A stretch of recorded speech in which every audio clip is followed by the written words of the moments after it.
हर हर महादेव दोस्तों, आप सुन रहे थे मेरे साथ मनमर्जियां भाग 41। शगुन ने अब तक खुद को मजबूत दिखाने की बहुत कोशिश की, लेकिन अपने पापा की नम आंखों को देखकर वह खुद को रोक नहीं पाई और रो पड़ी। गुप्ता जी ने देखा तो शगुन के पास आए और उसे गले लगाते हुए कहा, नहीं बेटा, ऐसा नहीं करते। तुम्हें खुशी खुशी अपनी नई जिंदगी में कदम रखना है। शगुन ने अपने आंसू पोंछ लिए तो गुप्ता जी उसका हाथ थामकर कहने लगे, हम जो कहने जा रहे हैं वो ध्यान से सुनो बेटा। तुम अपने ससुराल जा रही हो, उस घर को अपना घर समझकर रहना। दामाजी के माँ बाप को अपना माँ बाप समझना, कभी उनका दिल मत दुखाना। किसी बात पर गुस्सा आ भी जाए तो शांत रहकर उसका हल निकालना। कभी अपने घर की मान मर्यादा को कम मत करना और हमेशा उनका सम्मान करना। दामाजी बहुत अच्छे हैं, शगुन उनका हमेशा ख्याल रखना। और हाँ, अपना भी। कभी कोई ऊंच नीच हो तो समझदारी से काम लेना। बस ये याद रखना कि तुम्हारे पापा हमेशा तुम्हारे साथ हैं। शगुन उनके गले आ लगी। गुप्ता जी ने शगुन का सर सहलाते हुए कहा, खुश रहो बेटा। गुप्ता जी ने गुड्डू की ओर देखा और उसे अपने पास आने का इशारा किया। गुड्डू उनके पास चला आया तो गुप्ता जी ने शगुन का हाथ गुड्डू के हाथ में देकर कहा, आज से शगुन की जिम्मेदारी आपकी हुई। शगुन से कभी कोई भूल चूक हो जाए तो इसे माफ कर देना बेटा। कहते हुए गुप्ता जी ने गुड्डू के सामने अपने हाथ जोड़ दिए तो गुड्डू ने उनके हाथों को थामकर कहा, ये क्या कर रहे हैं आप हमसे बड़े हैं, ये सब करता अच्छे नहीं लगते। गुप्ता जी ने अपना दिल कड़ा करके गुड्डू और शगुन को गाड़ी में बिठाया। शगुन और गुड्डू पीछे वाली सीट पर आ बैठे। मिश्रा जी के कहने पर वेदी उनके साथ आ बैठी। आगे सोनू और गोलू बैठ गए। मिश्रा जी ने सोनू से चलने को कहा और बाकी सभी बारातियों को भी गाड़ी में बैठने का इशारा किया। मिश्रा जी के साथ घर के कुछ बड़े लोग रुके थे। उन्होंने गुप्ता जी के घर के बड़े लोगों को गुलाल लगाकर खुशी जताई और उसके बाद विदा लेकर गाड़ी में आ बैठे। गाड़ी बनारस से रवाना हो गई। मिश्रा जी खुश थे ये सोचकर कि अब गुड्डू की जिंदगी सही ट्रैक पर आ जाएगी। उन्होंने अपना सर सीट से लगा लिया और आंखें मूंद ली। गुड्डू और शगुन पास पास बैठे हुए थे। इतने दिन से गुड्डू शगुन से दूर भागता रहता था, पर अब हमेशा के लिए शगुन उसके घर आ रही है, सोचकर ही गुड्डू का दिल बैठा जा रहा था। शगुन चुपचाप बैठी थी। वेदी उसके बगल में बैठी थी, लेकिन रात भर जागने की वजह से उसे नींद आ रही थी, इसलिए उसने अपना सर सीट से लगा लिया और आंखें मूंद ली। शगुन की आंखों से नींद कोसों दूर थी और यही हाल गुड्डू का था। सोनू बड़े आराम से गाड़ी चला रहा था और गोलू उसके बगल में बैठा उबासियां ले रहा था। गाड़ी में फैली खामोशी को तोड़ने के लिए सोनू ने कहा, यार गुड्डू, तुम्हारे ससुराल वालों ने काफी खर्चा किया है शादी में।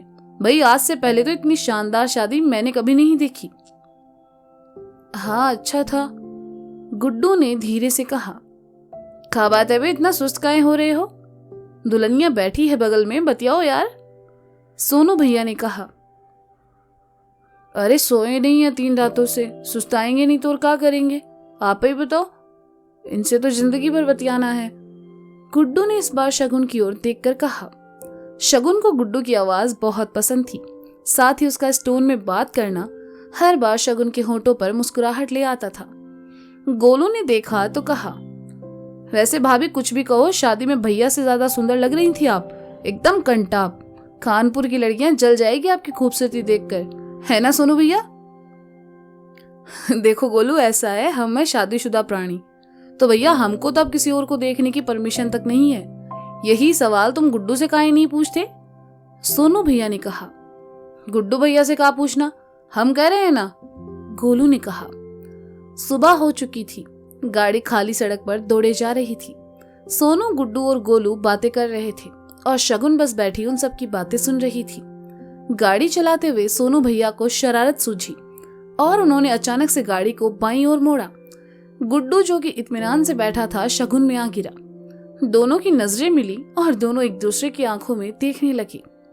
सोनू को मन ही मन बहुत हंसी आ रही थी, लेकिन वे शांत बैठे थे। गुड्डू शगुन से दूर हटा और कहा, अरे सोनू भैया, देख के चलाइए ना। सॉरी, वो सामने गाड़ी आ गई थी। सोनू अपनी हंसी रोकते हुए कहता है। गुड्डू आराम से बैठा और थोड़ा सा खिड़की की ओर खिसक गया। जिससे शगुन को टच ना हो। गुड्डू को अब नींद आने लगी थी। उसने अपना सर खिड़की से लगा लिया और आंखें मूंद ली। शादी की रस्मों से थका गुड्डू उसे अगले ही पल नींद आ गई। सोते हुए उसके चेहरे पर एक सुकून सा दिखाई पड़ रहा था। कुछ ही दूर चले थे कि गाड़ी को हल्का सा ब्रेक लगने की वजह से गुड्डू का सर शगुन के कंधे पर आ लगा। शगुन का दिल एकदम से धड़क उठा। ऐसे सबके सामने गुड्डू उससे इतना करीब था, लेकिन नींद में था। शगुन के कंधे पर सर रखते ही गुड्डू के चेहरे पर सुकून वाले भाव उभर आए और वह सोया रहा। गोलू ने देखा तो पलटकर कहा, अरे ये गुड्डू भैया भाभी का कंधा काहे तोड़ रहे हैं? ये नींद में है, सोने दीजिए, शगुन ने धीरे से कहा। तो सोनू मुस्कुरा दिया और शगुन से कहा, आप भी सो जाइए, रात भर जाग रही थी। मैं ठीक हूं, पानी मिलेगा? शगुन का गला सूखने लगा तो उसने कहा, हाँ रुकिए, हम देते हैं, गोलू ने कहा और सामने पड़ी बोतल उठाकर शगुन को थमा दी। सोनू भैया ने स्पीड थोड़ी कम कर दी जिससे शगुन पानी पी सके। शगुन ने पानी पिया और बोतल वापस गोलू की ओर बढ़ा दी। सोनू ने स्पीड फिर बढ़ाई और बहुत ही धीमी आवाज में म्यूजिक चला दिया। शगुन ने भी अपना सर पीछे सीट से लगा लिया, लेकिन नींद उसकी आंखों से अभी भी दूर थी। गोलू सीट पर पसर गया और कुछ देर बाद सो गया। सोनू अपनी मस्ती में गाड़ी चलाता रहा। सुबह के 9 बज चुके थे और गाड़ियां वाराणसी से बहुत आगे निकल चुकी थी। शगुन की नजर अब गुड्डू के हाथ की हथेली पर गई, जिसके बीचों बीच शगुन का नाम लिखा हुआ था। शगुन उसे देखकर मुस्कुराती और फिर अपने हाथ को देखा जिसमें गुड्डू का नाम लिखा हुआ था। उसने कंधे पर शगुन गुड्डू की सांसों की गर्माहट को महसूस कर रही थी।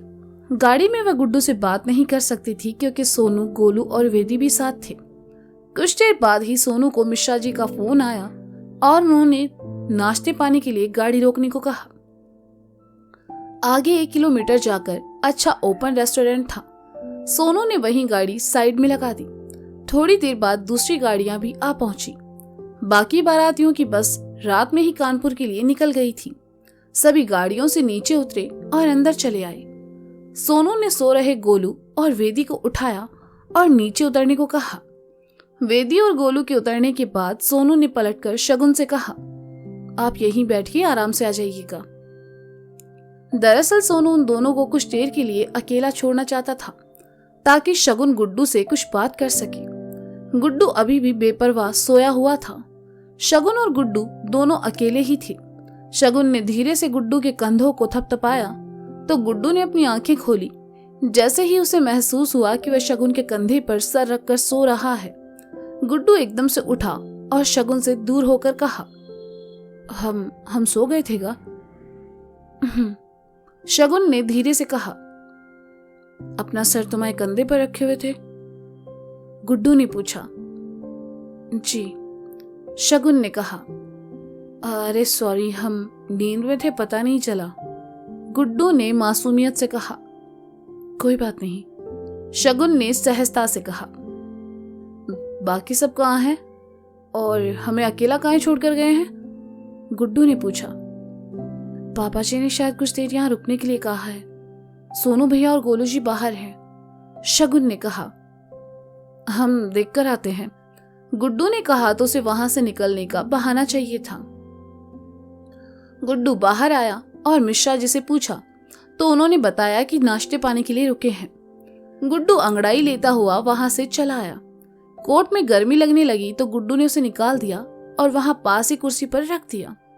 व्हाइट शर्ट में गुड्डू बहुत क्यूट लग रहा था। मिश्रा जी ने मनोहर से कहकर नाश्ते का ऑर्डर दिलवा दिया और खुद अपने जीजाजी के साथ आकर बैठ गए और बातें करने लगे। गुड्डू अंगड़ाइयां ले रहा था। जैसे ही उसकी नजर गाड़ी में सोई हुई शगुन पर चली गई, गुड्डू एकटक शगुन को देखता रहा। धूप की हल्की रोशनी शगुन के चेहरे पर पड़ रही थी, जिससे उसका चेहरा चमक रहा था। गुड्डू बस उसे देखे जा रहा था। तभी मिश्रा जी ने आवाज लगाई, गुड्डू। जी पिताजी, गुड्डू ने पलटकर कहा। यहाँ आओ, मिश्रा जी ने कहा तो गुड्डू उनकी ओर चला गया। मिश्रा जी ने कहा, बहू कहाँ है? सो रही है वो, गुड्डू ने कहा।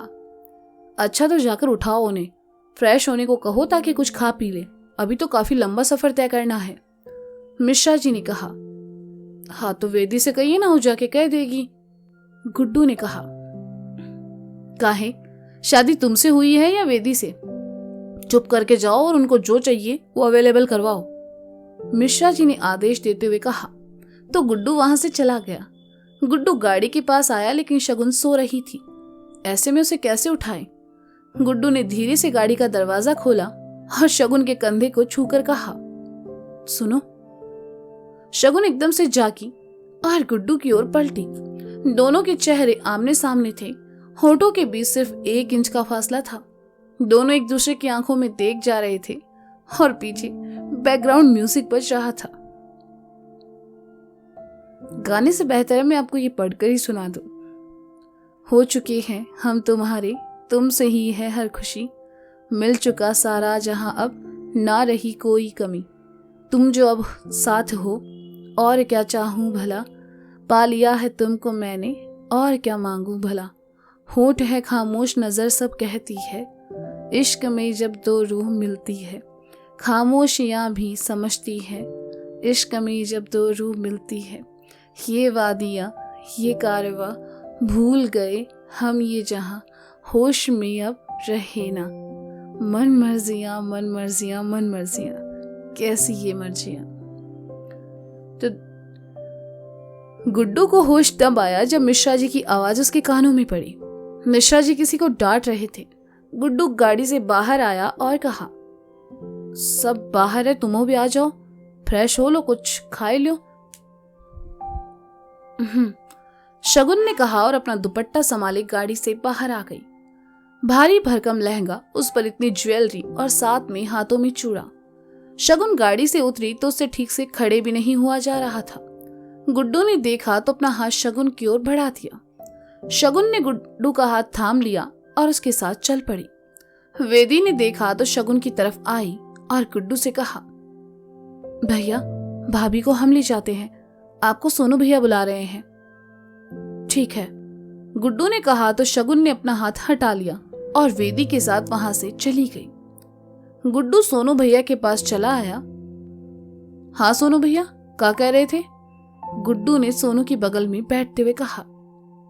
क्या बात है गुड्डू, दुल्हनिया को एक पल के लिए अकेला नहीं छोड़ा जा रहा है, सही है, सोनू ने गुड्डू को छेड़ते हुए कहा। अरे नहीं नहीं भैया, ऐसा कुछ नहीं है, वो तो लहंगा भारी था ना तो उनसे चला नहीं जा रहा था, बस इसलिए, गुड्डू ने नजरें झुकाकर कहा। सोनू मुस्कुराने लगा। कुछ देर बाद गोलू आया और कहा, अरे गुड्डू भैया, इतने बार तुम्हारा फोन दो ना, घर पे एक फोन करना है। काहे, तुम्हारा फोन कहाँ है? गुड्डू ने सवाल किया। हमारे फोन की बैटरी डिस हो गई है, दे ही दो, गोलू ने बेचारगी से कहा तो गुड्डू ने अपना फोन उसे दे दिया। गोलू ने फोन लिया और जैसे ही नंबर डायल करने लगा, गुड्डू के फोन पर किसी का फोन आया। फोन साइलेंट पर था इसलिए गुड्डू को सुनाई नहीं दिया और वह सोनू भैया के साथ बातों में लगा हुआ था। गोलू ने स्क्रीन पर नाम देखा तो शक सीधा पिंकी पर गया। गोलू गुड्डू का फोन लेकर साइड में आया। पिंकी का फोन लगातार आ रहा था तो गोलू ने काटते हुए कहा, तुमको तो हम वापस गुड्डू भैया की जिंदगी में नहीं आने देंगे पिंकिया। गोलू ने एक बार कॉल कट किया लेकिन पिंकी ने फिर फोन लगा दिया तो गोलू को गुस्सा आया और उसने पिंकी का नंबर ही ब्लैकलिस्ट में डाल दिया और हर जगह से उसे ब्लॉक कर दिया। कुछ देर बाद गोलू गुड्डू के पास वापस आया और उसका फोन उसकी ओर बढ़ाकर कहा, ई लो भैया, हो गई बात। गोलू यार चाय वाय पिला दो यार, सुबह से ऐसे ही बैठे हैं, गुड्डू ने कहा तो गोलू ने हाँ में गर्दन हिलाई और वहां से चला गया। कुछ देर बाद गोलू चाय नाश्ते के साथ वापस आया और सब टेबल पर रखा। गुड्डू ने जैसे ही चाय का कप उठाया, गोलू ने टोक दिया, अरे गुड्डू भैया, ये चाय हम भाभी के लिए लाए हैं, तुम्हारे लिए दूसरी आ रही है। हाँ तो क्या फर्क पड़ता है, दूसरी वाली उनको दे देना, ये हम पी लेते हैं। कहते हुए गुड्डू ने एक घूंट भरा और फिर गोलू से कहा, यार गोलू चाय तो बहुत ही बढ़िया है, हमारे लिए एक और कप। बाद में, पहले हम ही चाय नाश्ता भाभी को देने जा रहे हैं। कहते हुए गोलू ने नाश्ते की एक प्लेट उठाई और गाड़ी की तरफ चला गया जहां शगुन बैठी थी। गोलू गाड़ी के पास आया और दरवाजा खोलकर शगुन से कहा, भाभी ये लीजिए नाश्ता कीजिए, चाय अभी भिजवाते हैं थोड़ी देर में। उन्होंने खा लिया? शगुन ने पूछा। उन्होंने किन्होंने? गोलू ने असमझ की स्थिति में कहा। गुड्डू जी ने। शगुन के मुंह से गुड्डू जी सुनकर गोलू मुस्कुरा उठा और कहा, अच्छा गुड्डू भैया, अरे उनकी टेंशन ना लो आप। गुड्डू भैया इस दुनिया में सबके बिना रह सकते हैं, लेकिन खाने के बिना नहीं। एक नंबर के भुक्कड़ है वो। गोलू की बात सुनकर शगुन मुस्कुरा उठी और फिर कहा, आपने खाया? क्या क्या क्या? फिर से पूछिए। गोलू ने अपनी आंखों को बड़ा करते हुए कहा। मैंने पूछा आपने कुछ खाया? शगुन ने कहा तो गोलू ने एक ठंडी आह भर के कहा, जीवन में पहली बार हमसे किसी ने ये पूछा है। आज तक हमारी अम्मा ने नहीं पूछा। वैसे हमने नहीं खाया, पर अभी जाकर खा लेंगे। तब तक आप खाइए, हम सब भिजवाते हैं। शगुन ने हाँ में गर्दन हिला दी तो गोलू वहां से चला गया, लेकिन शगुन को चाय देना भूल गया। गुड्डू की नजर शगुन पर पड़ी तो वह उठा और चाय लेकर उसकी ओर बढ़ गया। शगुन चुपचाप अकेले बैठकर अपना नाश्ता कर रही थी। गुड्डू ने चाय उसकी ओर बढ़ाकर कहा, चाय? शगुन ने देखा चाय गुड्डू लेकर आया है तो उसे बहुत अच्छा लगा। जैसे ही उसने गुड्डू के हाथ से चाय का कप लिया, गुड्डू की उंगलियां उसकी उंगलियों से छू गई और दोनों के मन के तार झनझना उठे। तो दोस्तों, ये था मनमर्जियां भाग 41। इसका अगला भाग आप जल्द ही सुनेंगे मेरे साथ। अब तक के लिए शुक्रिया। Bye bye. अपना ख्याल रखें और सुनते रहें मनमर्जियां मेरे और गोलू गुप्ता के साथ। Bye bye.